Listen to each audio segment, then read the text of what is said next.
অনেকদিন পরে তোমাদের সঙ্গে get ready with me share করলাম। আজকে যাবো একটু ঘুরু তার জন্য সবার প্রথমে স্নান করে এসেছি, আর তারপরেই পরে নিয়েছি লাল কালারের আনারকলি ড্রেসটা। তারপরেই মা বললো চল আগে খেয়ে নে, তারপরে রেডি হবি। তো সবার পাশে ঘুগনি আর রুটি মা দিয়েছিল, সেই ঘুগনি রুটিটাই খেয়ে নিয়েছিলাম, আর ঘুগনিটা দারুণ হয়ে গেছিলো।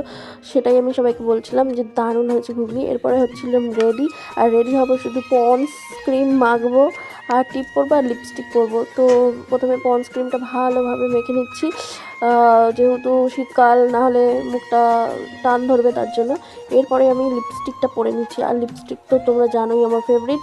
আর লিপস্টিকটা শেষ হয়ে গেছে, তোমাদের তাই বলছিলাম যে দেখো কি আমার লিপস্টিকটা শেষ হয়ে গেছে। তো তারপরে লিপস্টিকটা পরে নিচ্ছি সুন্দর করে। আর আমার তো লিপস্টিক পরতে দারুণ লাগে, তোমরা সবাই সবাই সবাই জানো।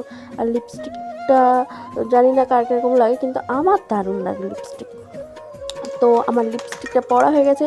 আর কি বলো তো, আমার টিপ না পরলে আমার মুখ ফোটে না, তো তারপরে আমি টিপ পরছিলাম, আর ব্ল্যাক কালারের একটা ছোটো টিপ পরে নিয়েছি। তো আর সবাইকে বলছি দেখো টিপ না পরলে আমার মুখটা ফোটে না, টিপটা তাই জন্য পরে নিলাম। এরপরে চুল বাঁধবো। তো মাথার মধ্যে গাদাখানেক তেল দেওয়া ছিল, কি করব, আর চুলগুলো কি পাতলা হয়ে গেছে দেখতেই পাচ্ছ উঠে উঠে। তো তারপরে চুলটা ভালো করে আঁচড়ে আমার একটা ক্লিপ দিয়ে নিয়েছি, আর আমি রেডি হয়ে গেছি। এরপর দরজাটা দিয়ে আমি বেরিয়ে পড়লাম আমার গন্তব্যস্থলে, যেখানে আমি যাব সেখানে। আর দেখাচ্ছি যে তোমাদের দেখো, যেতে যেতে একটা কাকির সঙ্গে দেখা হয়ে গেল, তার সঙ্গে যাচ্ছে, আর বলছি দেখো আমাদের মেলাগুলো উঠে যাচ্ছে। তারপরে যেতে যেতে সোনিয়াদির সঙ্গে দেখা হয়ে গেল, আর সোনিয়াদি সবার সঙ্গে একটু ভিডিও করলাম। সোনিয়াদির সঙ্গে সোনিয়াদি সবাইকে আশীর্বাদ করলো। আর সোনিয়াদি খুব ভালো একটা মানুষ, কি বলবো। আর সোনিয়াদিকে সেদিন যা লাগছিল না, খুব সুন্দর লাগছিল। একটা লাল কালারের শাড়ি পরেছিল, পুরো লাল পরীদের মতন লাগছিল, দারুণ লাগছিল সোনিয়াদিকে। আর তারপরে সোনিয়াদির সঙ্গে একটু কথা বলে আবার সেখান থেকে চলে গেছিলাম। তারপর চলে এসেছিলাম বাড়িতে এসে দেখছি মা করছে রান্না। মা নামাচ্ছে তখন ফুলকপি আলুর তরকারি আর বড়া ভাজা, আর মাছটা আগেই হয়ে গেছিলো। তো তারপরে চলে গেছিলাম খেতে।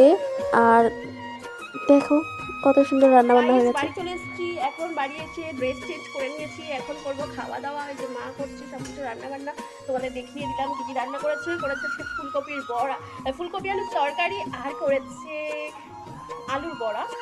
তো বন্ধুরা ভিডিওটা কেমন লাগলো, যদি ভালো লাগে অবশ্যই লাইক কমেন্ট শেয়ার করবে, আর চ্যানেলটা সাবস্ক্রাইব করবে, পেজটা ফলো করে দিও।